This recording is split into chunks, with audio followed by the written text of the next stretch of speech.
This is HOVERAir X1 Pro, and today I'll show how you can enable or disable the sound or audio recording option on this drone.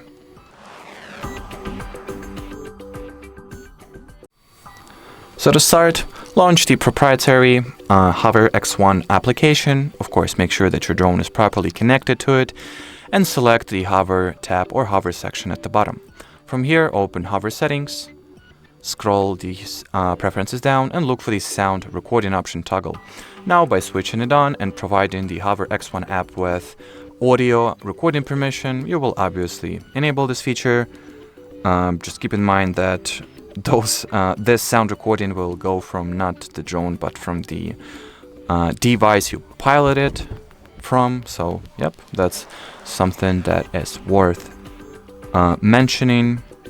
And in order to switch off the sound recording, of course, just disable the same toggle.